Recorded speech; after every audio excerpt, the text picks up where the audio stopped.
Capítulo 15. O casamento entre ciência e império. Qual a distância entre o Sol e a Terra? Essa é uma pergunta que intrigou muitos astrônomos no início da Era Moderna, em particular depois do que Copérnico afirmou que o Sol, e não a Terra, é o centro do universo. Uma série de astrônomos e matemáticos tentaram calcular a distância, mas seus métodos deram resultados muitíssimo variados. Finalmente, em meados do século XVIII, alguém propôs um meio confiável de fazer a medição. A cada poucos anos, o planeta Vênus passa diretamente entre o Sol e a Terra. A duração do trânsito difere quando visto de pontos distantes da superfície da Terra, devido à diferença minúscula no ângulo em que o observador se encontra. Se várias observações do mesmo trânsito fossem feitas de diferentes continentes, a trigonometria simples seria tudo o que necessitaríamos para calcular a distância exata entre a Terra e o Sol.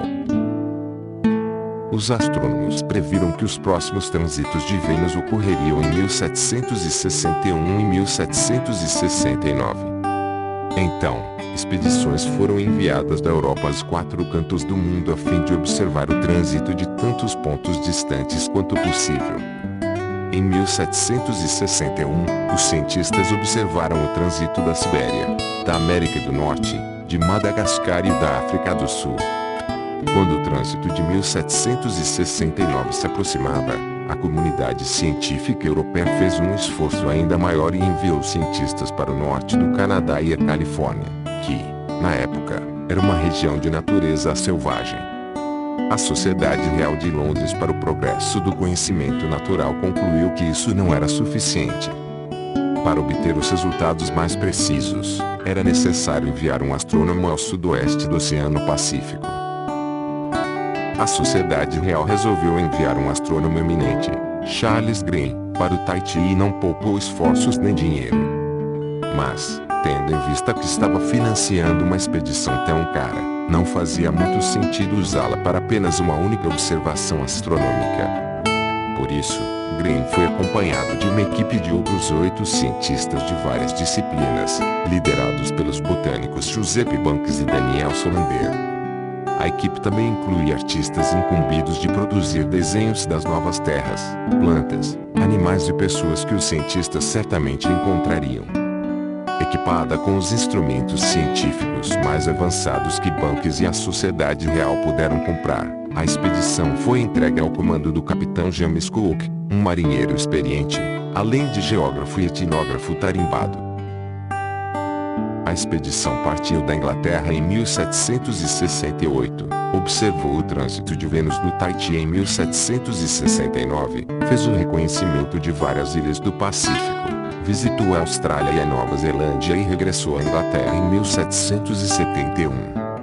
Trouxe de volta uma enorme quantidade de dados astronômicos, geográficos, meteorológicos, botânicos, zoológicos e antropológicos.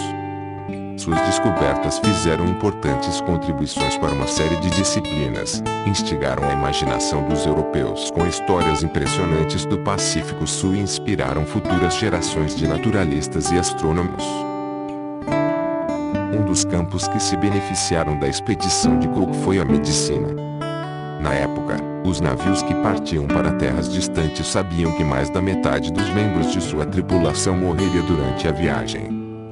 O adversário não eram nativos furiosos, navios inimigos ou saudades da terra natal, e sim uma enfermidade misteriosa chamada escorbuto. Os homens acometidos pela doença ficavam letárgicos e deprimidos, e suas gengivas e outros tecidos moles sangravam. À medida que a doença avançava, seus dentes caíam, surgiam feridas abertas, e eles ficavam febris, amarelados e perdiam o controle dos membros. Estima-se que, entre os séculos XVI e XVIII, o escorbuto tenha cobrado a vida de 2 milhões de marinheiros. Ninguém sabia o que o causava e, por mais que se experimentassem vários medicamentos, os marinheiros continuavam morrendo às dezenas. A situação mudou em 1747, quando um médico britânico, James Lind, realizou um experimento controlado em marinheiros que sofriam da doença. Ele os separou em vários grupos e deu a cada grupo um tratamento diferente. Um dos grupos de teste foi instruído a ingerir frutas cítricas, um remédio popular contra o escorbuto. Os pacientes nesse grupo se recuperaram rapidamente. Lin não sabia o que as frutas cítricas continham que faltava nos corpos dos marinheiros, mas hoje sabemos que a vitamina C na época, a dieta típica de um navio era notadamente pobre em alimentos que são ricos desse nutriente essencial. Em viagens longas, os marinheiros geralmente subsistiam à base de biscoitos e carne seca e quase não comiam frutas e legumes. A Marinha Real não se convenceu com os experimentos de Lind, mas James Cook, sim. Ele resolveu provar que o médico estava certo. Carregou o barco com uma grande quantidade de chucrute e ordenou que os seus marinheiros comessem frutas e legumes frescos em abundância sempre que a expedição parasse em terra firme. Cook não perdeu um único marinheiro vítima de escorbuto. Nas décadas seguintes, as marinhas do mundo inteiro adotaram a dieta náutica de Cook, e a vida de inúmeros marinheiros e passageiros foi poupada. No entanto, a expedição de Cook teve outro resultado, muito menos benigno. Cook era não só um marinheiro e geógrafo experiente como também um oficial da marinha. A Sociedade Real financiou grande parte das despesas da expedição, mas o navio propriamente dito foi fornecido pela Marinha Real. A Marinha também disponibilizou 85 navegantes e marinheiros bem armados e equipou o navio com artilharia, mosquetes, pólvora e os outros armamentos. Grande parte das informações coletadas pela expedição, em particular, os dados astronômicos, geográficos, meteorológicos e antropológicos, tinham um claro valor político e militar. A descoberta de um tratamento eficaz para o escorbuto contribuiu enormemente para o controle britânico dos oceanos e sua capacidade de enviar exércitos para um outro lado do mundo. Cook reivindicou para a Grã-Bretanha muitas das ilhas e terras que ele descobriu, mais notadamente a Austrália. E sua expedição assentou as bases para a ocupação britânica no sudoeste do Oceano Pacífico, para a conquista da Austrália, da Tasmânia e da Nova Zelândia, para o assentamento de milhões de europeus nas novas colônias e para a exterminação de suas culturas nativas e da maior parte de suas populações nativas. No século que se seguiu à expedição de Cook, as terras mais férteis da Austrália e da Nova Zelândia foram tomadas de seus antigos habitantes pelos colonizadores europeus. A população nativa foi reduzida em 90%, e os sobreviventes foram submetidos a um regime cruel de opressão racial. Para os aborígenes da Austrália e os maoris da Nova Zelândia, a expedição de Cook foi o começo de uma catástrofe da qual jamais se recuperaram. Um destino ainda pior acometeu os nativos da Tasmânia. Tendo sobrevivido por 10.000 anos em total isolamento, eles foram completamente exterminados, até o último homem, mulher e criança, um século após a chegada de Cook. Primeiro os colonizadores europeus os expulsaram das partes mais ricas da ilha e depois, cobiçando até mesmo as terras inóspitas que sobraram, os perseguiram e mataram sistematicamente. Os poucos sobreviventes foram acossados para um campo de concentração evangélico, onde missionários bem-intencionados, mas não exatamente tolerantes, tentaram doutriná-los nos costumes do mundo moderno. Os tasmanianos foram instruídos na leitura e na escrita, no cristianismo e em várias habilidades produtivas, como costurar roupas e trabalhar na lavoura. Mas eles se recusavam a aprender. Foram se tornando cada vez mais melancólicos, deixavam de ter filhos, perdiam todo o interesse pela vida e acabavam por escolher a única forma de escapar do mundo moderno da ciência e do progresso, a morte. Infelizmente, a ciência e o progresso os perseguiram até mesmo após a morte. Em nome da ciência, antropólogos e curadores se apropriaram dos cadáveres dos últimos tasmanianos, os quais foram dissecados, pesados e medidos, e analisados em artigos especializados. Seus cérebros e esqueletos foram expostos em museus e em coleções antropológicas. Foi só em 1976 que o Museu da Tasmânia permitiu o enterro do esqueleto de Truganini, o último tasmaniano nativo, morto 100 anos antes. O Colégio Real de Cirurgiões da Inglaterra manteve amostras de sua pele e de seu cabelo até 2002. O navio de Cook foi uma expedição científica protegida por uma força militar ou uma expedição militar acompanhada por alguns cientistas. Isso é como perguntar se o copo está meio cheio ou meio vazio. A resposta é, ambos. A revolução científica e o imperialismo moderno foram inseparáveis. Pessoas como o capitão James Cook e o botânico Joseph Banks dificilmente conseguiriam distinguir a ciência do império. E o desafortunado Truganini também não. Porque a Europa. O fato de que pessoas de uma grande ilha no Atlântico Norte conquistaram uma grande ilha no sul da Austrália é um dos acontecimentos mais estranhos da história. Não muito antes da expedição de Cook, as Ilhas Britânicas e a Europa Ocidental de modo geral não passavam de uma região afastada do mundo mediterrâneo. Pouca coisa de importante havia acontecido ali. Até mesmo o Império Romano, o único império pré-moderno importante, obteve a maior parte de sua riqueza de suas províncias na África do Norte, nos Balcãs e no Oriente Médio. As províncias romanas na Europa Ocidental eram um pobre velho oeste, que contribuiu com pouca coisa além de minerais e escravos. O norte da Europa era tão desolado e bárbaro que nem sequer valia a pena conquistá-lo. Foi só no fim do século XV que a Europa se tornou uma incubadora de importantes avanços militares, políticos, econômicos e culturais. Entre 1500 e 1750, a Europa Ocidental ganhou ímpeto e se tornou senhora do mundo exterior, ou seja, dos dois continentes americanos e dos oceanos. Mas mesmo então a Europa não era páreo para as grandes potências da Ásia. Os europeus conseguiram conquistar a América e obter a supremacia no mar principalmente porque as potências asiáticas mostraram pouco interesse por eles. O início da Era Moderna foi uma época de ouro para o Império Otomano no Mediterrâneo, o Império Safávida na Pérsia, o Império Mogol na Índia e as dinastias Ming e Qing na China. Esses impérios expandiram consideravelmente seus territórios e desfrutaram de um crescimento econômico e demográfico sem precedentes. Em 1775, a Ásia era responsável por 80% da economia mundial. A economia combinada da Índia e da China representava 2/3 da produção global. Em comparação, a Europa era um anão econômico. O centro de poder global só passou para a Europa entre 1750 e 1850, quando os europeus humilharam as potências asiáticas em uma série de guerras e conquistaram grandes partes da Ásia. Em 1900, os europeus controlavam firmemente a economia mundial e a maior parte de seu território. Em 1950, a Europa Ocidental e os Estados Unidos, juntos, eram responsáveis por mais da metade da produção global, ao passo que a porção da China havia sido reduzida a 5%. Sob a égide europeia, surgiram uma nova ordem global e uma nova cultura global. Hoje todos os humanos são, muito mais do que em geral estão dispostos a admitir, europeus em suas vestimentas, ideias e gostos. Podem ser ferrenhos opositores dos europeus em sua retórica, mas quase todos no planeta veem a política, a medicina, a guerra e a economia da perspectiva dos europeus e escutam músicas compostas em estilos europeus com palavras em idiomas europeus.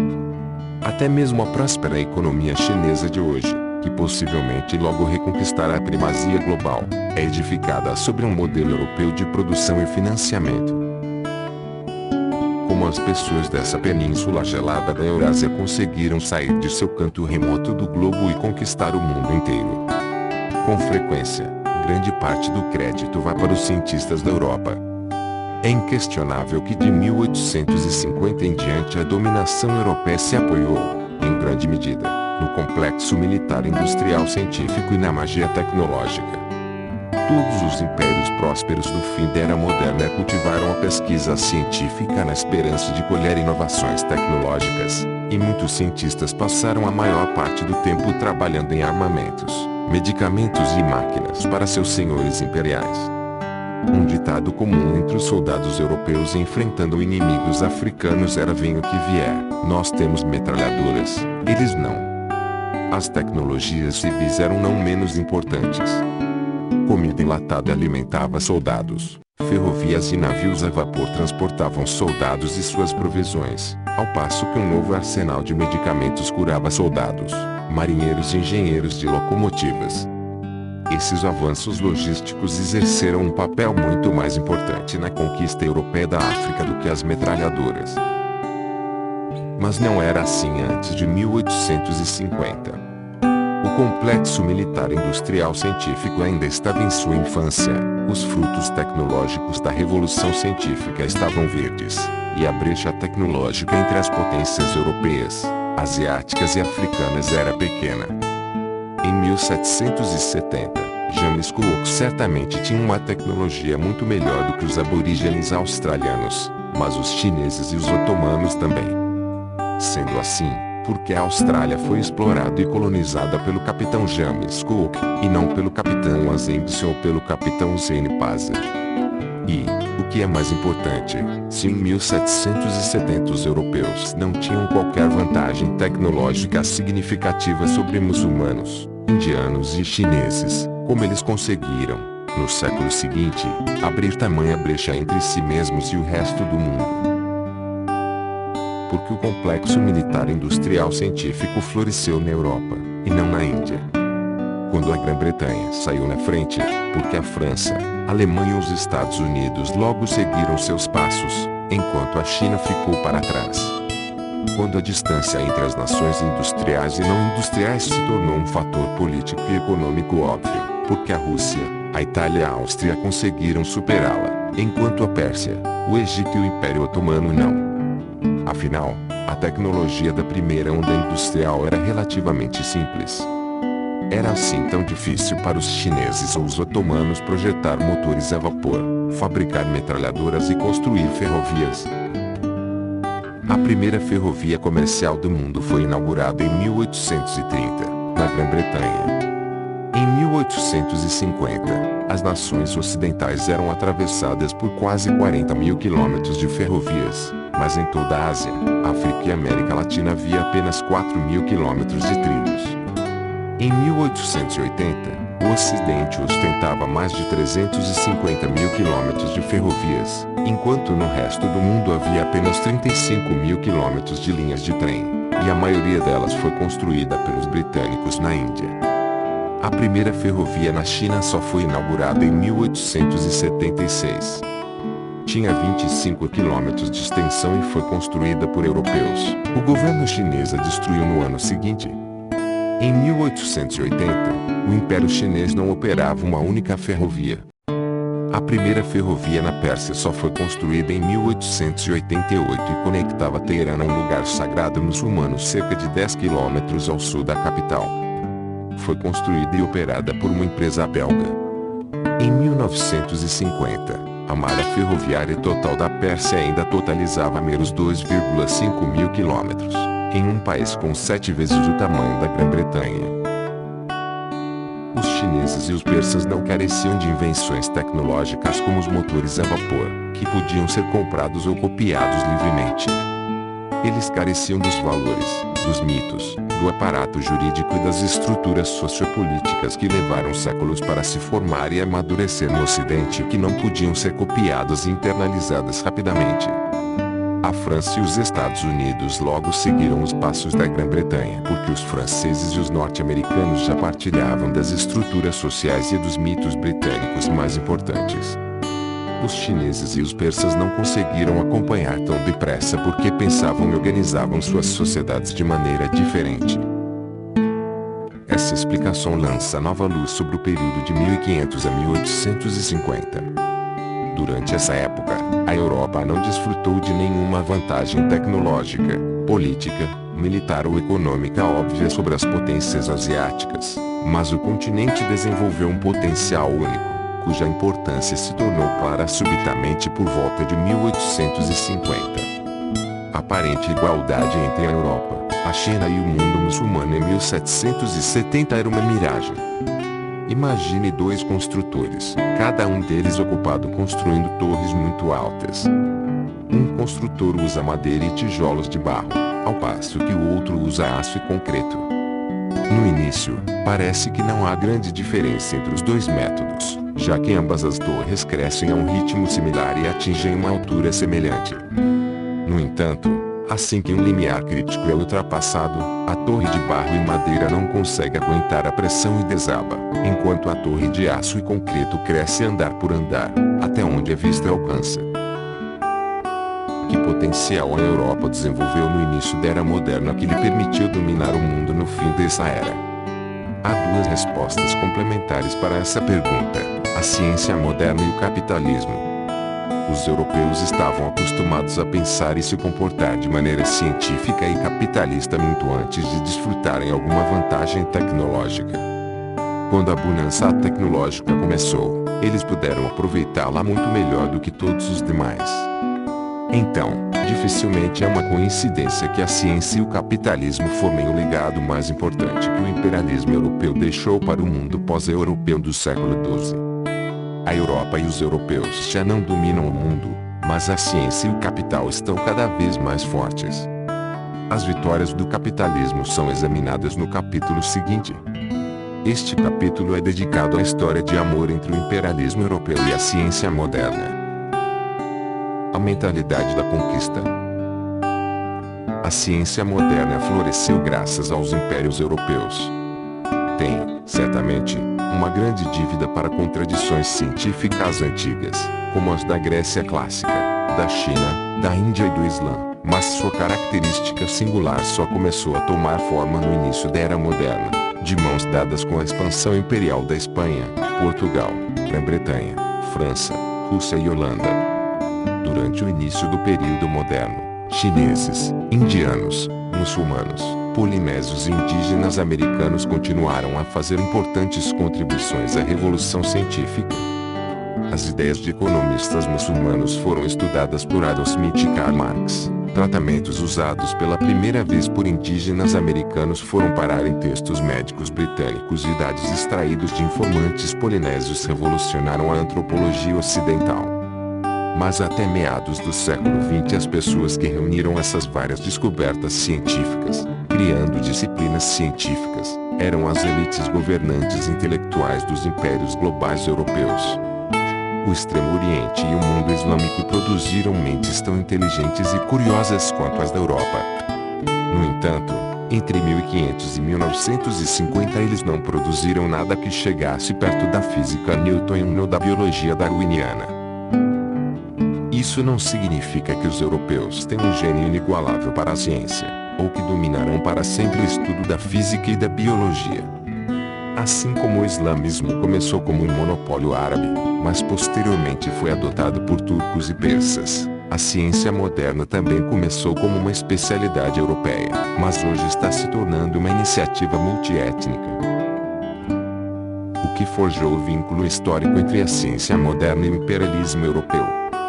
A tecnologia foi um fator importante nos séculos XIX e XX, mas no início da Era Moderna sua importância era limitada. O fator fundamental foi que o botânico à procura de plantas e o oficial da marinha à procura de colônias tinham uma mentalidade similar. Ambos, cientista e conquistador, começaram admitindo sua ignorância. Ambos disseram: "Eu não sei o que existe lá." Ambos se sentiram compelidos a sair e fazer novas descobertas. E ambos esperaram que o novo conhecimento assim adquirido os tornasse senhores do mundo. O imperialismo europeu foi totalmente diferente de todos os outros projetos imperiais na história. Antes disso, os que buscavam construir um império tendiam a presumir que já entendiam o mundo. A conquista só utilizava e disseminava sua visão do mundo. Os árabes, para citar um exemplo, não conquistaram o Egito, a Espanha ou a Índia a fim de descobrir algo que não soubessem. Os romanos, mongóis e astecas conquistaram vorazmente novas terras em busca de poder e riqueza, não de conhecimento. Já os imperialistas europeus partiam para terras distantes na esperança de obter novos conhecimentos junto com novos territórios. James Cook não foi o primeiro explorador a pensar dessa maneira. Os viajantes portugueses e espanhóis dos séculos XV e XVI já pensavam assim. O príncipe Henrique, o navegador, e Vasco da Gama exploraram a costa da África e, ao fazê-lo, assumiram o controle de ilhas e portos. Cristóvão Colombo descobriu a América e imediatamente reivindicou para os reis da Espanha a soberania sobre as novas terras. Fernando de Magalhães conseguiu dar a volta ao mundo e, ao mesmo tempo, assentou as bases para a conquista espanhola das Filipinas. Com o passar do tempo, a conquista de conhecimento e a conquista de território se tornaram cada vez mais interligadas. Nos séculos XVIII e XIX, praticamente toda expedição militar importante que partia da Europa rumo a terras distantes levava a bordo cientistas incumbidos não de lutar, e sim de fazer descobertas científicas. Quando Napoleão invadiu o Egito em 1798, levou consigo 165 estudiosos. Entre outras coisas, eles fundaram uma disciplina totalmente nova, a egiptologia, e fizeram importantes contribuições para o estudo de religião, linguística e botânica. Em 1831, a Marinha Real enviou o navio HMS Beagle para mapear a costa da América do Sul, das Ilhas Malvinas e das Ilhas Galápagos. A Marinha precisava desse conhecimento para fortalecer o jugo imperial sobre a América do Sul. O capitão do navio, que era um cientista amador, decidiu incluir um geólogo na expedição para estudar formações geológicas que poderiam encontrar no caminho. Depois que vários geólogos profissionais recusaram seu convite, o capitão ofereceu o posto a um jovem de 22 anos formado em Cambridge, Charles Darwin. Darwin havia estudado para ser pastor anglicano, mas estava muito mais interessado em geologia e ciências naturais do que na Bíblia. Darwin agarrou a oportunidade, e o resto é história. Durante a viagem, o capitão passou o tempo desenhando mapas militares, enquanto Darwin coletou os dados empíricos e formulou as ideias que se tornariam a teoria da evolução. Em 20 de julho de 1969, Neil Armstrong e Buzz Aldrin aterrissaram na superfície da Lua. Nos meses que antecederam sua expedição, os astronautas da Apollo 11 treinaram em um deserto remoto similar ao da Lua, no oeste dos Estados Unidos. A área é o lar de várias comunidades indígenas, e existe uma história, ou lenda, descrevendo um encontro entre os astronautas e um dos habitantes locais. Um dia, enquanto estavam treinando, os astronautas se depararam com um velho índio. O homem lhes perguntou o que eles estavam fazendo lá. Eles responderam que eram parte de uma expedição de pesquisa que em breve viajaria para explorar a Lua. Quando o velho escutou isso, ficou em silêncio por alguns instantes e então perguntou aos astronautas se eles poderiam lhe fazer um favor. "O que você quer?" eles perguntaram. "Bem", disse o velho, "as pessoas da minha tribo acreditam que a Lua é habitada por espíritos sagrados. Eu estava pensando se vocês poderiam transmitir a eles uma mensagem importante do meu povo." "Qual é a mensagem?" perguntaram os astronautas. O homem proferiu algo em sua língua tribal e então pediu que os astronautas repetissem de novo, até memorizarem corretamente. "O que significa?" os astronautas perguntaram. "Ah, não posso lhes dizer. É um segredo que só a nossa tribo e os espíritos da Lua podem saber." Quando voltaram à base, os astronautas procuraram até que encontraram alguém que sabia falar a língua tribal e lhe pediram para traduzir a mensagem secreta. Quando repetiram o que haviam memorizado, o tradutor começou a gargalhar. Quando se acalmou, os astronautas perguntaram o que significava. O homem explicou que a frase que eles memorizaram com tanto cuidado queria dizer: "Não acredite em uma única palavra do que essas pessoas estão lhe dizendo. Eles vieram roubar suas terras." Mapas vazios. A mentalidade moderna de exploração e conquista é belamente ilustrada pelo desenvolvimento de mapas mundi. Muitas culturas desenharam mapas mundi bem antes da era moderna. É claro que nenhuma delas conhecia realmente o mundo inteiro. Nenhuma cultura africana ou asiática sabia da América, e nenhuma cultura americana sabia da África ou da Ásia. Mas áreas desconhecidas eram simplesmente deixadas de fora, ou preenchidas com maravilhas e monstros imaginários. Esses mapas não tinham espaços vazios. Davam a impressão de uma familiaridade com o mundo inteiro. Durante os séculos XV e XVI, os europeus começaram a desenhar mapas mundi com vários espaços vazios, um indício do desenvolvimento de uma mentalidade científica, como também do ímpeto imperial europeu. Os mapas vazios foram um avanço psicológico e ideológico, uma clara admissão de que os europeus ignoravam grandes partes do mundo. Um mapa mundi europeu de 1459. A Europa se encontra no topo. À esquerda, o Mediterrâneo e a África, logo abaixo, e a Ásia está à direita. O mapa é cheio de detalhes, mesmo ao representar parte do mundo que eram totalmente desconhecidas dos europeus, como a porção sul da África. O ponto de virada crucial ocorreu em 1492, quando Cristóvão Colombo navegou da Espanha rumo ao oeste, procurando uma nova rota para chegar ao leste da Ásia. Colombo ainda acreditava nos mapas mundi completos. Usando-os, Colombo calculou que o Japão devia estar situado cerca de 7.000 quilômetros a oeste da Espanha. Na verdade, mais de 20.000 quilômetros e todo um continente desconhecido separam o leste da Ásia da Espanha.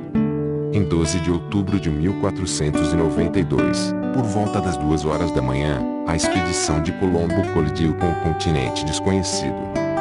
João Rodrigues Bermejo, observando do mastro de sua embarcação, Pinta, avistou uma ilha no que hoje chamamos de Bahamas e gritou: "Terra à vista! Terra à vista!" Colombo acreditou que havia chegado a uma pequena ilha na costa leste da Ásia. Ele chamou as pessoas que encontrou de índios porque pensou que havia chegado às Índias, que hoje chamamos de Índias Orientais, um arquipélago indonésio. Colombo alimentou esse erro pelo resto da vida. A ideia de que havia descoberto um continente completamente desconhecido era inconcebível para ele e para muitos da sua geração. Durante milhares de anos, não só os maiores pensadores e estudiosos como também as infalíveis escrituras só tinham conhecimento da Europa, da África e da Ásia. Era possível que todos tivessem errado. A Bíblia pode ter ignorado metade do mundo. Seria como se, em 1969, a caminho da Lua, a Apollo 11 tivesse se chocado com um satélite até então desconhecido circundando a Terra, que todas as observações anteriores de algum modo foram incapazes de avistar. Em sua recusa em admitir ignorância, Colombo ainda era um homem medieval.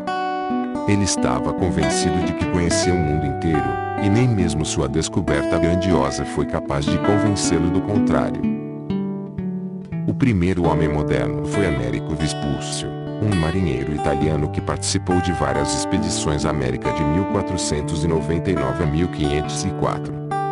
Entre 1502 e 1504, 2 textos descrevendo essas expedições foram publicados na Europa.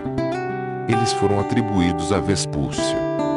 Os textos afirmavam que as novas terras descobertas por Colombo não eram ilhas na costa leste da Ásia, e sim um continente inteiro desconhecido pelas escrituras, pelos geógrafos clássicos e pelos europeus da época.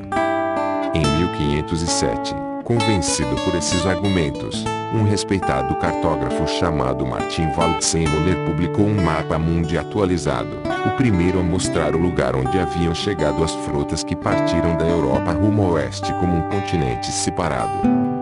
Após desenhá-lo, Waldseemüller precisou batizá-lo. Acreditando erroneamente que Américo Vespúcio foi a pessoa que o descobriu, Waldseemüller batizou o continente em sua homenagem, América. O mapa de Waldseemüller ficou muito popular e foi copiado por muitos outros cartógrafos, difundindo o nome que lhe havia dado à nova terra. A justiça poética no fato de que 1/4 do mundo e 2 de seus 7 continentes receberam o nome de um italiano pouco conhecido cuja única razão para a fama é que ele teve a coragem de dizer "nós não sabemos". A descoberta da América foi o acontecimento fundacional da Revolução Científica. Não apenas ensinou os europeus a preferirem observações presentes a tradições passadas, mas o desejo de conquistar a América também obrigou os europeus a buscarem novos conhecimentos o mais rápido possível. Se eles realmente quisessem controlar os vastos novos territórios, precisariam coletar uma enorme quantidade de dados sobre a geografia, o clima, a flora, a fauna, as línguas, as culturas e a história do novo continente. As escrituras cristãs, Os velhos livros de geografia e as antigas tradições orais eram de pouca ajuda. 24. O Mapa Mundi de Salviati, 1525. Enquanto o Mapa Mundi de 1459 está cheio de continentes, ilhas e explicações detalhadas, o mapa de Salviati está praticamente vazio. O olho percorre a costa americana rumo ao sul, até que desaparece no vazio. Ao observar este mapa, qualquer pessoa minimamente curiosa é tentada a perguntar: o que há além desse ponto? O mapa não dá nenhuma resposta. Convida o observador a içar velas e descobrir. Daí em diante, não só os geógrafos europeus como também os estudiosos europeus em quase todas as outras áreas de conhecimento começaram a desenhar mapas mundi com espaços a serem preenchidos. Começaram a admitir que suas teorias não eram perfeitas e que havia coisas importantes que eles ainda não conheciam. Os europeus foram atraídos para os pontos em branco no mapa como se esses fossem imãs, e imediatamente começaram a preenchê-los. Durante os séculos XV e XVI, expedições europeias circunnavegaram a África, exploraram a América, atravessaram os oceanos Pacífico e Índico e criaram uma rede de bases e colônias no mundo inteiro. Elas estabeleceram os primeiros impérios verdadeiramente globais e teceram a primeira rede de comércio global. As expedições imperiais europeias transformaram a história do mundo, de uma série de histórias de povos e culturas isoladas, transformou-se na história de uma única sociedade humana integrada. Essas expedições europeias de exploração e conquista são tão familiares para nós que tendemos a não perceber o quanto foram extraordinárias. Nada parecido havia acontecido antes. Campanhas de conquista de longa distância não são uma atividade natural. Ao longo da história, a maioria das sociedades humanas estava tão ocupada com conflitos locais e brigas entre vizinhos que jamais cogitou explorar e conquistar terras distantes. A maioria dos grandes impérios só estendia seu controle sobre a vizinhança imediata, só chegava a terras distantes porque a vizinhança continuava se expandindo. Assim, os romanos conquistaram a Etrúria a fim de defender Roma, 350 a 300 a.C. Então conquistaram o Vale do Pó a fim de defender a Etrúria, 200 a.C. Em seguida, conquistaram Provença para defender o Vale do Pó, 120 a.C., a Gália para defender Provença, 50 c, e a Britânia para defender a Gália, 50. Eles levaram 400 anos para chegar de Roma a Londres. Em 350 a.C., nenhum romano teria conseguido navegar diretamente à Britânia e conquistá-la. Ocasionalmente, um governante ou aventureiro ambicioso embarcava em uma campanha de conquista de longo alcance, mas tais campanhas costumavam percorrer caminhos imperiais e comerciais conhecidos. As campanhas de Alexandre, o Grande, por exemplo, não resultaram no estabelecimento de um novo império, e sim na usurpação de um império existente, o dos persas. Os precedentes mais próximos dos impérios europeus modernos foram os antigos impérios navais de Atenas e Cartago e o império naval medieval de Majapahit, que dominou grande parte da Indonésia no século XIV. Mas até mesmo esses impérios raramente se aventuraram em mares desconhecidos.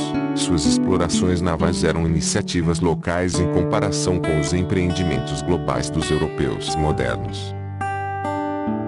Muitos acadêmicos afirmam que as viagens do almirante Zheng, da dinastia Ming na China, denunciaram e eclipsaram as viagens de descoberta dos europeus. Entre 1405 e 1433, Zheng liderou 7 grandes armadas da China aos rincões mais distantes do Oceano Índico. A maior dessas armadas consistia de quase 300 embarcações e transportou quase 30.000 pessoas. Eles visitaram a Indonésia, o Sri Lanka, a Índia, o Golfo Pérsico, o Mar Vermelho e a África Oriental. Navios chineses ancoraram em Jeddah, o principal porto do Hejaz, e em Melinde, na costa queniana. A frota de Colombo de 1492, que consistia de 3 embarcações pequenas com uma tripulação de 120 marinheiros, era como um trio de mosquitos se comparada com a viagem de dragões de Zheng. Mas havia uma diferença crucial. Zheng explorou os oceanos e auxiliou governantes pró-chineses, mas ele não tentou conquistar ou colonizar os países que visitou. Além disso, as expedições de Zheng não estavam arraigadas na política e na cultura chinesa. Quando a facção governante em Pequim mudou durante os anos 1430, os novos soberanos encerraram abruptamente a operação. A grande frota foi desmantelada, perderam-se conhecimentos técnicos e geográficos cruciais e nenhum outro explorador de sua estatura voltou a partir de um porto chinês. Os governantes chineses nos séculos seguintes, como a maioria dos governantes chineses nos séculos anteriores, restringiram seus interesses e ambições aos arredores imediatos do Reino do Meio. As expedições de Zheng provam que a Europa não desfrutava de uma vantagem tecnológica excepcional. O que tornou os europeus excepcionais foi sua ambição insaciável e inigualável por explorar e conquistar. Embora talvez tivessem a habilidade necessária, os romanos nunca tentaram conquistar a Índia ou a Escandinávia, os persas nunca tentaram conquistar Madagascar ou a Espanha, e os chineses nunca tentaram conquistar a Indonésia ou a África. A maioria dos governantes chineses deixou até mesmo o vizinho Japão por sua própria conta. Não havia nada de peculiar nisso. A peculiaridade é que os europeus no início da Era Moderna foram tomados por uma febre que os levou a navegar para terras distantes e totalmente desconhecidas, repletas de culturas estranhas, pisar nas suas areias e imediatamente declarar: reivindico todos estes territórios para o meu rei. Invasão do espaço sideral. Por volta de 1517, os colonizadores espanhóis nas ilhas do Caribe começaram a ouvir rumores vagos sobre um império poderoso em algum lugar no centro do território mexicano. Meros 4 anos depois, a capital azteca estava praticamente em ruínas. O Império Azteca era coisa do passado, e Hernán Cortés dominava um novo e vasto Império Espanhol no México. Os espanhóis não pararam para comemorar nem para tomar fôlego. Eles imediatamente deram início a operações de exploração e conquista em todas as direções.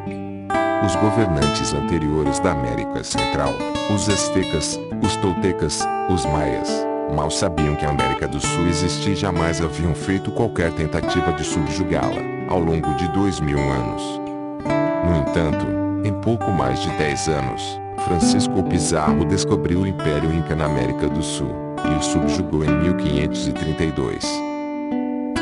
Se os aztecas e os incas tivessem mostrado um pouco mais de interesse pelo mundo à sua volta, e se soubessem o que os espanhóis haviam feito com seus vizinhos, poderiam ter resistido melhor à conquista espanhola. Nos anos que separam a primeira viagem de Colombo à América, 1492, da chegada de Cortés no México, 1519, os espanhóis conquistaram a maior parte das ilhas do Caribe, fundando um conjunto de novas colônias. Para os nativos subjugados, essas colônias eram um inferno na terra. Eles eram governados com mão de ferro por colonizadores gananciosos e inescrupulosos que os escravizavam e os colocavam para trabalhar em minas e lavouras, matando qualquer um que oferecesse a menor resistência.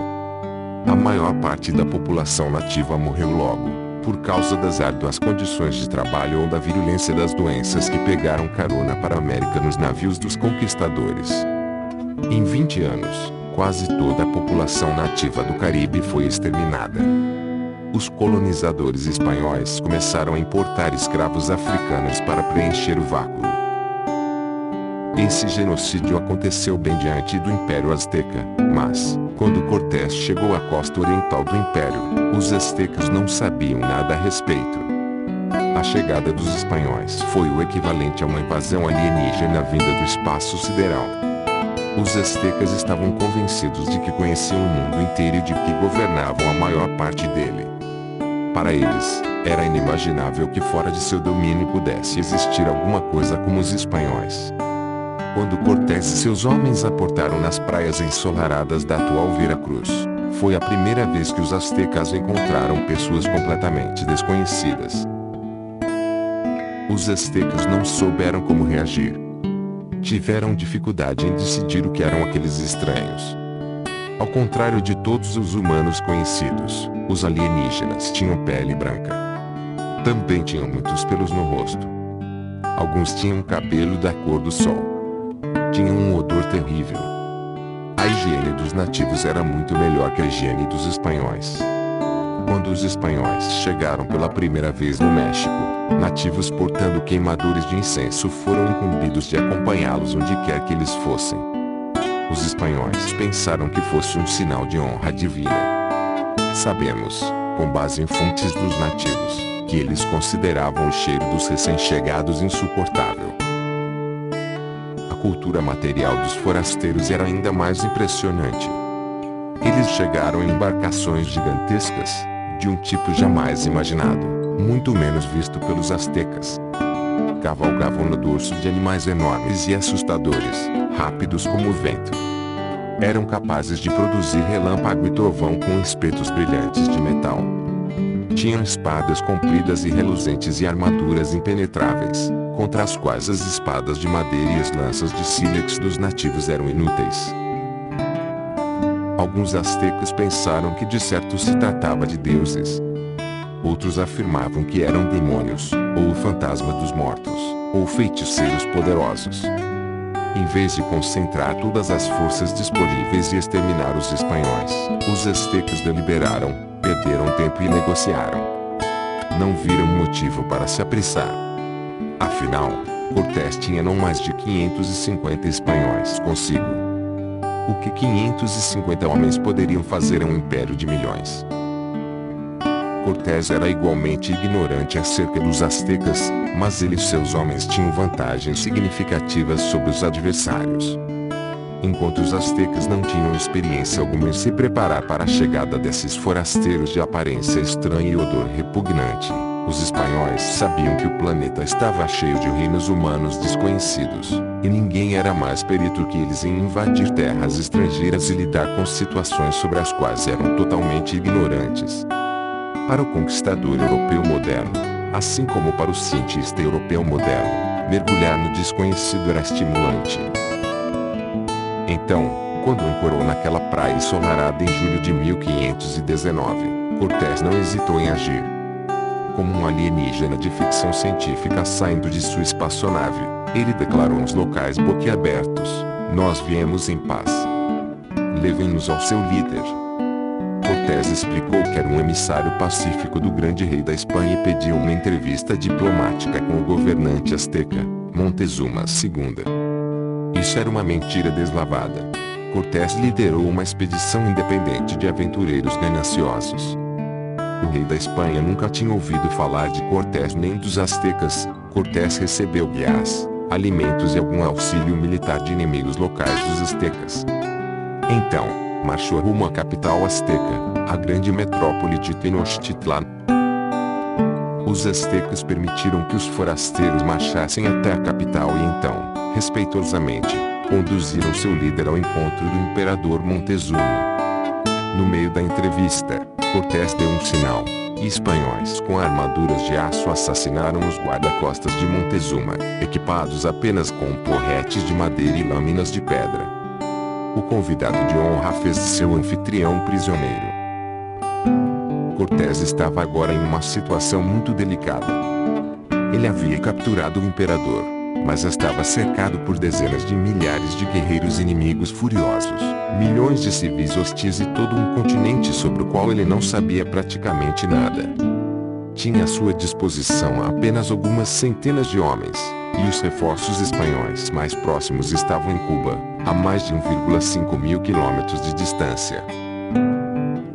Cortés manteve Montezuma cativo no palácio, fazendo parecer que o rei continuava livre no comando e que o embaixador espanhol era não mais do que um convidado. O Império Azteca era um regime político extremamente centralizado, e essa situação sem precedentes o paralisou. Montezuma continuou a se comportar como se governasse o império, e a elite azteca continuou a obedecê-lo, o que significava que obedecia a Cortés. Tal situação se prolongou por meses, durante os quais Cortés interrogou Montezuma e seus criados, capacitou tradutores em vários idiomas locais e enviou pequenas expedições de espanhóis em todas as direções para se familiarizar com o Império Azteca e as várias tribos, povos e cidades por ele governados. A elite azteca acabou por se voltar contra Cortés e Montezuma, elegeu um novo imperador e expulsou os espanhóis de Tenochtitlan. No entanto, a essa altura várias rachaduras haviam aparecido no edifício imperial. Cortés usou o conhecimento que havia adquirido para forçar ainda mais as rachaduras e destruir o império de dentro para fora. Convenceu muitos dos súditos do império a se unirem a ele contra a elite azteca. Os súditos calcularam mal. Eles odiavam os aztecas, mas não sabiam nada sobre a Espanha nem sobre o genocídio no Caribe. Presumiram que, com a ajuda espanhola, poderiam abalar a influência azteca. A ideia de que os espanhóis assumiriam o poder jamais lhes ocorrera. Eles tinham certeza de que, se Cortés e suas poucas centenas de escudeiros causassem algum problema, poderiam ser subjugados facilmente. Os povos rebeldes forneceram a Cortés um exército de dezenas de milhares de tropas locais, e com essa ajuda Cortés cercou Tenochtitlan e conquistou a cidade. Nessa época, cada vez mais soldados e colonizadores espanhóis começaram a chegar ao México, alguns vindos de Cuba, outros da Espanha. Quando os povos locais perceberam o que estava acontecendo, era tarde demais. Um século após a chegada dos espanhóis em Veracruz, a população nativa das Américas havia encolhido 90% devido sobretudo a doenças desconhecidas que chegaram à América com os invasores. Os sobreviventes se encontravam sob o domínio de um regime racista e ganancioso que era muito pior que o dos aztecas. 10 anos depois que Cortés aportou no México, Pizarro chegou à costa do Império Inca. Ele tinha muito menos soldados do que Cortés, sua expedição totalizava apenas 168 homens. Mas Pizarro se beneficiou de todo o conhecimento e de toda a experiência obtidos nas invasões anteriores. Os Incas, por sua vez, não sabiam nada sobre o destino dos aztecas. Pizarro plagiou Cortés. Ele se declarou um emissário pacífico do rei da Espanha, convidou o governante Inca, Atahualpa, para uma entrevista diplomática e então o sequestrou. Pizarro seguiu em frente, conquistando o império paralisado com a ajuda dos aliados locais. Se os súditos do Império Inca conhecessem o destino dos habitantes do México, não teriam se unido aos invasores. Mas eles não sabiam. Os povos nativos da América não foram os únicos a pagar um preço alto por sua visão tacanha. Os grandes impérios da Ásia, o otomano, o safávida, o mogol e o chinês, logo ficaram sabendo que os europeus haviam descoberto algo grande, mas mostraram pouco interesse por essas descobertas. Continuaram a acreditar que o mundo girava em torno da Ásia e não fizeram qualquer tentativa de competir com os europeus pelo controle da América ou das novas rotas marítimas no Atlântico e no Pacífico.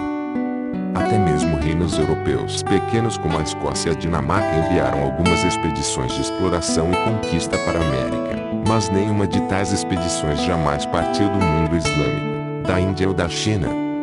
A primeira potência não europeia que tentou enviar uma expedição militar à América foi o Japão.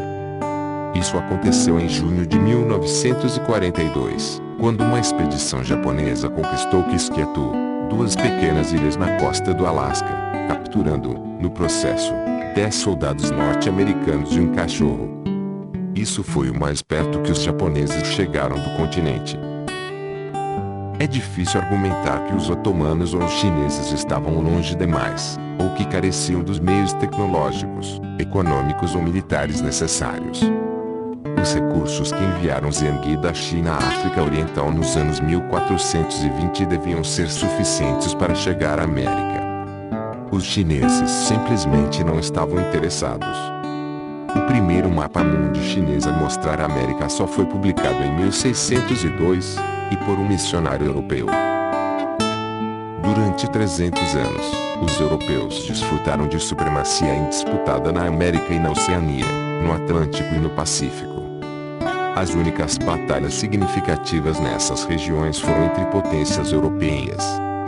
A riqueza e os recursos acumulados pelos europeus nessas áreas acabaram por lhes permitir invadir também a Ásia, derrotar os impérios asiáticos e dividi-la entre si. Quando otomanos, persas, indianos e chineses despertaram e começaram a prestar atenção, era tarde demais. Foi só no século XX que culturas não europeias adotaram uma visão verdadeiramente global. Esse foi um dos fatores cruciais que levaram ao colapso da hegemonia europeia. Assim, na Guerra de Independência da Argélia, 1954 a 1962, as guerrilhas argelinas derrotaram um exército francês que gozava de uma esmagadora vantagem numérica, tecnológica e econômica. Os argelinos prevaleceram porque foram apoiados por uma rede mundial anti-imperialismo e porque souberam mobilizar os meios de comunicação de todo o mundo a favor de sua causa, bem como a opinião pública na própria França. A derrota que o pequeno Vietnã do Norte infligiu ao colosso norte-americano se baseou em uma estratégia similar. Essas forças guerrilheiras mostraram que até mesmo as superpotências podiam ser derrotadas se uma batalha local fosse transformada em uma causa global. É interessante pensar no que teria acontecido se Montezuma tivesse sido capaz de manipular a opinião pública espanhola e obter auxílio de um dos rivais da Espanha, Portugal, a França ou o Império Otomano. Aranhas raras e sistemas de escrita esquecidos. A ciência moderna e os impérios modernos foram motivados pela incessante sensação de que talvez algo importante os esperasse além do horizonte, algo que era melhor explorar e dominar. Mas a relação entre ciência e império era muito mais profunda.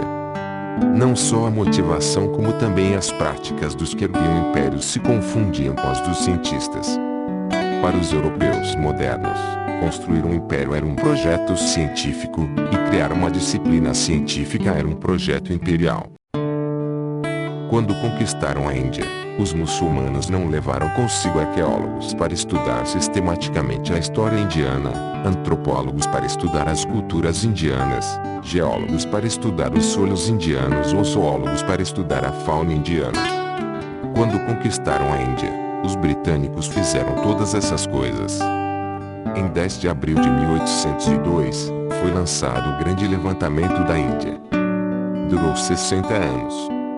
Com a ajuda de dezenas de milhares de guias, estudiosos e trabalhadores nativos, os britânicos mapearam cuidadosamente toda a Índia, demarcando fronteiras, medindo distâncias e inclusive calculando, pela primeira vez, a altura exata do Monte Everest ou dos outros picos dos Himalaias. Os britânicos exploraram os recursos militares das províncias indianas e a localização das minas de ouro, mas também se deram ao trabalho de coletar informações sobre aranhas indianas raras, catalogar borboletas coloridas, estudar as origens antigas de línguas indianas extintas e escavar ruínas esquecidas. Mohenjo-Daro foi uma das principais cidades da civilização do Vale do Rio Indo, que floresceu no terceiro milênio antes de Cristo e foi destruída por volta de 1900 antes de Cristo. Antes dos britânicos, nenhum governante da Índia, nem os Mauryas, nem os Guptas, nem os sultões de Delhi, nem os grandes mogóis, havia prestado atenção às ruínas. Mas uma pesquisa arqueológica britânica encontrou o sítio em 1922.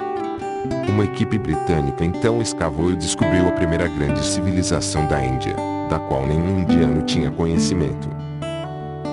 Outro exemplo revelador da curiosidade científica britânica foi a decifração da escrita cuneiforme.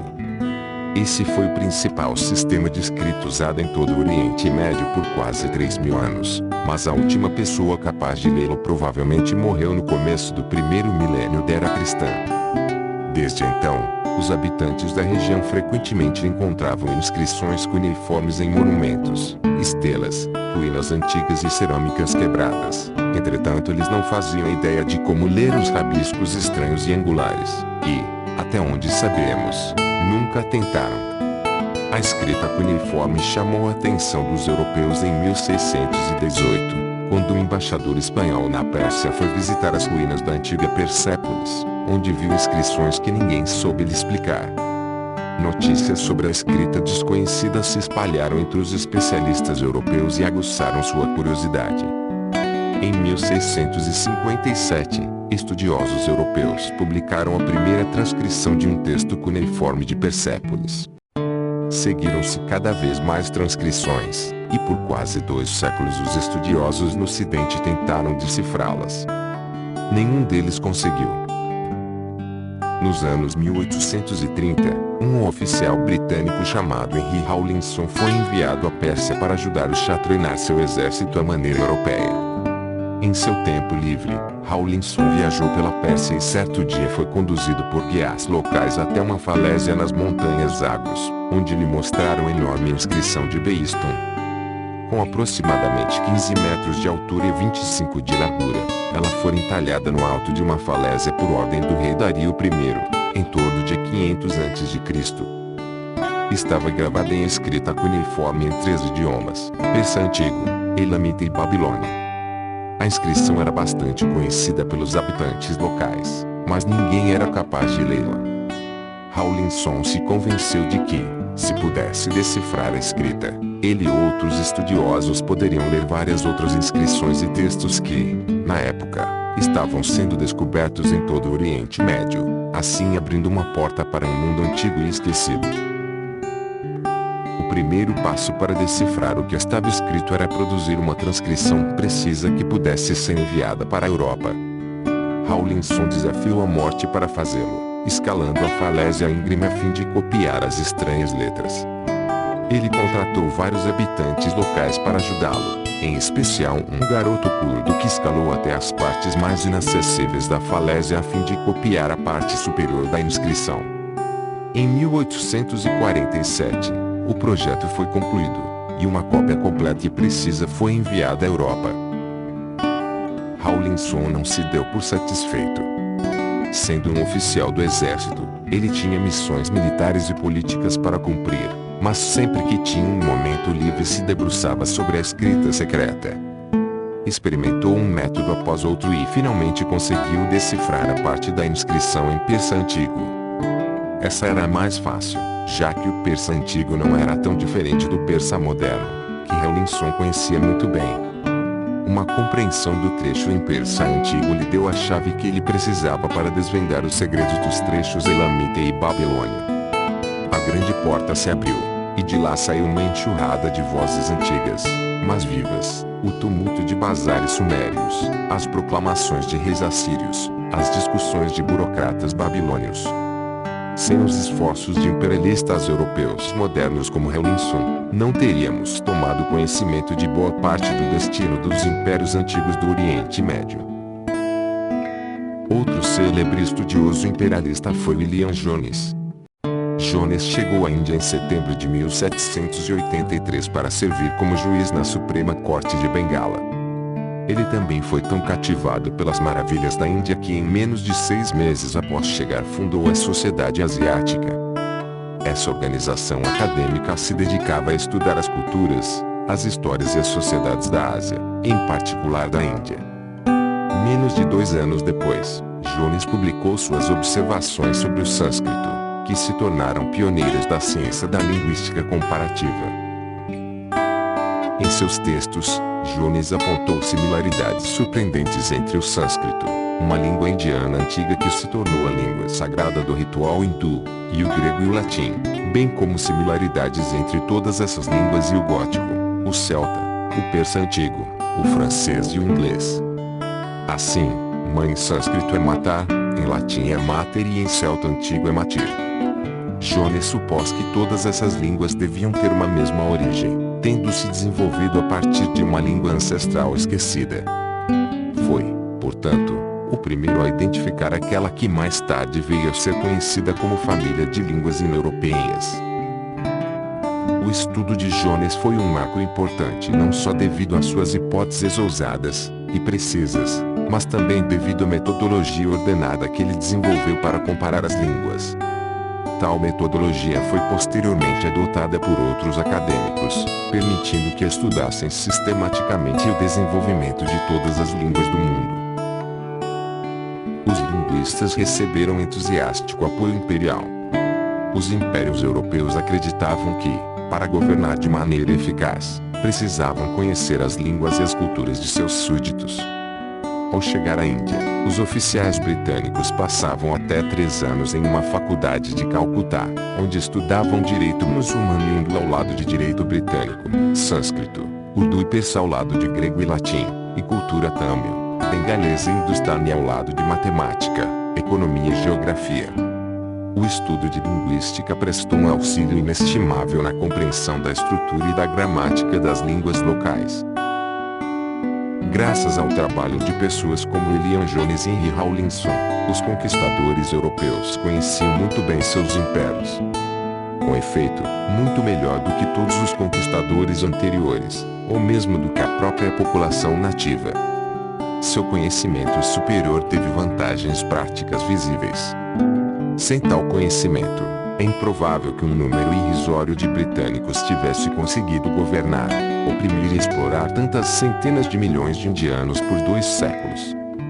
Durante todo o século XIX e início do século XX, menos de 5.000 oficiais britânicos, algo entre 40.000 a 70.000 soldados britânicos e, talvez, outros 100.000 empresários, parasitas, esposas e filhos de britânicos foram o suficiente para conquistar e governar até 300 milhões de indianos.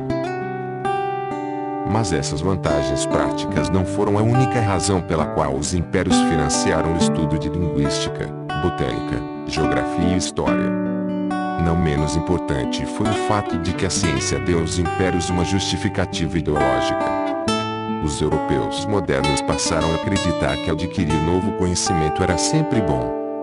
O fato de que os impérios produziam um fluxo constante de novo conhecimento os rotulava como iniciativas progressistas e positivas. Mesmo hoje, a história de ciências como geografia, arqueologia e botânica não pode se furtar a dar crédito aos impérios europeus, pelo menos indiretamente. A história da botânica tem pouco a dizer sobre o sofrimento dos aborígenes australianos, mas geralmente encontra algumas palavras amáveis para James Cook e Joseph Banks. Além do mais, o novo conhecimento acumulado pelos impérios tornou possível, pelo menos em teoria, beneficiar as populações conquistadas e lhes trazer os benefícios do progresso, proporcionando medicamentos e educação, construindo ferrovias e canais, garantindo justiça e prosperidade. Os imperialistas afirmavam que seus impérios não eram vastos empreendimentos de exploração, e sim projetos altruístas que visavam o interesse das raças não europeias, nas palavras de Rudyard Kipling, o fardo do homem branco. Tomai o fardo do homem branco. Enviai vossos melhores filhos. Ide, condenai seus filhos ao exílio, para servirem aos seus cativos, para esperar, com arreios, com agitadores e selváticos, seus cativos, servos obstinados, metade demônios, metade crianças. É claro que os fatos muitas vezes contradizem esse mito. Os britânicos conquistaram Bengala, a província mais rica da Índia, em 1764. Os novos governantes se interessavam por pouca coisa além do enriquecimento próprio. Eles adotaram uma política econômica desastrosa que, poucos anos depois, levou à erupção da Grande Fome de Bengala. Começou em 1769, atingiu níveis catastróficos em 1770 e durou até 1773. Cerca de 10 milhões de bengaleses, um terço da população da província, morreram na calamidade. Na verdade, nem a narrativa da opressão e da exploração, nem a do fardo do homem branco correspondem exatamente aos fatos. Os impérios europeus fizeram coisas tão variadas numa gama tão ampla que se pode encontrar inúmeros exemplos para corroborar o que quer que se queira dizer sobre eles. Você pensa que esses impérios eram monstruosidades do mal que espalhavam a morte, a opressão e a injustiça pelo mundo?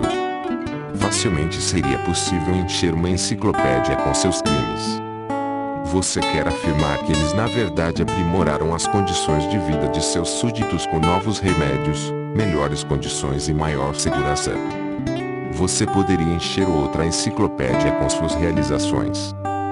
Devido à sua íntima colaboração com a ciência, esses impérios exerceram tanto poder e mudaram o mundo a tal ponto que talvez não possam ser simplesmente rotulados como bons ou maus. Criaram o mundo tal como conhecemos, incluindo as ideologias que usamos para julgá-los. Mas a ciência também foi usada pelos imperialistas para fins mais sinistros. Biólogos, Antropólogos e até mesmo linguistas forneceram provas científicas de que os europeus são superiores a todas as outras raças e, consequentemente, têm o direito, se não, talvez, o dever, de governá-las. Depois que William Jones afirmou que todas as línguas indo-europeias descendem de uma única língua antiga, muitos acadêmicos ficaram ávidos por descobrir quem haviam sido os falantes dessa língua. Eles observaram que os primeiros falantes de sânscrito, que invadiram a Índia a partir da Ásia Central há mais de 3.000 anos, se haviam autodenominado Arya. Os falantes da língua persa mais antiga se autodenominavam Arya. Por isso, os estudiosos europeus concluíram que as pessoas que falaram a língua primordial que deu origem ao sânscrito e ao persa, e também ao grego, ao latim, ao gótico e ao celta, provavelmente se autodenominaram arianas. Poderia ser uma coincidência que aqueles que fundaram as magníficas civilizações indiana, persa, grega e romana fossem todos arianos.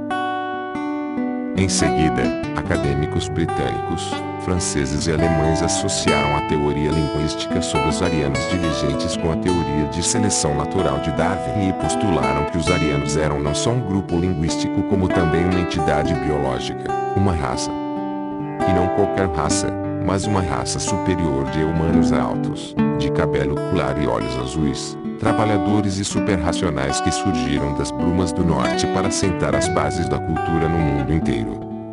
Lamentavelmente, os arianos que invadiram a Índia e a Pérsia se casaram com membros da população nativa que eles encontraram nessas terras, perdendo sua tez clara e seu cabelo loiro e, com estes, a racionalidade e a diligência. As civilizações da Índia e da Pérsia consequentemente entraram em declínio. Na Europa, por outro lado, os arianos preservaram sua pureza racial. É por isso que os europeus conseguiram conquistar o mundo, e por isso estavam aptos para governá-lo, desde que tomassem precauções para não se misturar com as raças inferiores. Tais teorias racistas, proeminentes e respeitáveis por muitas décadas, se tornaram um anátema tanto entre cientistas quanto entre políticos. As pessoas continuam a conduzir uma luta heroica contra o racismo sem perceber que a frente de batalha mudou, e que o lugar do racismo na ideologia imperialista foi substituído pelo culturismo. A palavra culturismo não existe, mas já está em tempo de a inventarmos. Entre as elites de hoje, as afirmações sobre os méritos contrastantes de diversos grupos humanos quase sempre são expressadas em termos de diferenças históricas entre culturas, e não de diferenças biológicas entre raças. Já não dizemos está no sangue, dizemos está na cultura. Assim, os partidos direitistas da Europa que se opõem à imigração muçulmana geralmente tomam cuidado para evitar a terminologia racial. Os responsáveis por escrever os discursos de Marine Le Pen teriam sido dispensados imediatamente se propusessem que a líder da Frente Nacional fosse à televisão para declarar que não queremos que esses semitas inferiores diluam nosso sangue ariano e degenerem nossa civilização ariana. Em vez disso, a Frente Nacional Francesa, o Partido para a Liberdade holandês, a Aliança para o Futuro da Áustria e similares tendem a argumentar que a cultura ocidental, tal como evoluiu na Europa, é caracterizada por valores democráticos, tolerância e igualdade de gênero, ao passo que a cultura muçulmana, que evoluiu no Oriente Médio, é caracterizada por política hierárquica, fanatismo e misoginia. Visto que as duas culturas são tão diferentes, e visto que muitos imigrantes muçulmanos não estão dispostos, e talvez nem sejam capazes, de adotar valores ocidentais, sua entrada não deve ser permitida, para que eles não fomentem conflitos internos e corroam a democracia e o liberalismo europeus. Tais argumentos culturistas são alimentados por estudos científicos nas áreas de humanidades e ciências sociais que salientam o assim chamado choque de civilizações e as diferenças fundamentais entre culturas diferentes. Nem todos os historiadores e antropólogos aceitam essas teorias ou apoiam seu uso político. Mas, ao passo que os biólogos, hoje, têm facilidade para repudiar o racismo, explicando simplesmente que as diferenças entre as populações humanas do presente são triviais, é mais difícil para historiadores e antropólogos repudiar o culturismo.